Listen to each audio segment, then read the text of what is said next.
Okay, here it is. The cheapest LS electric water pump you're ever going to be able to do. Proform, cheap water pump. This is from a big block Chevy. If you get the LS one, they're anywhere from $500 to $800 depending, but cheap. You need the adapters to make the big block water pump work on the LS. You are going to need these turnable, adjustable 90s. Okay, O-ring fitting. They fit in there and you spin them all you want. This, not sure which way my radiator is going to go or whatnot, so that's going to sit like that. The absolute hardest part for me was trying to fit the lower hose into this Proform. I think I've seen other ones where the angle's a little bit different, but this is what I had to work with. It is tight.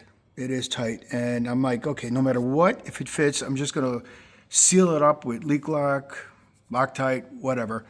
And what I did was, instead of getting everything dirty, I took some Dawn dish soap, applied it to the threads for my 45, and tightened it where I'm right there. So when I come back to installing this permanently, I will be okay. Yeah, I got a straight shot too. I could come out and come around to the radiator. But that's it. That is the cheapest you're going to get for an LS electric water pump.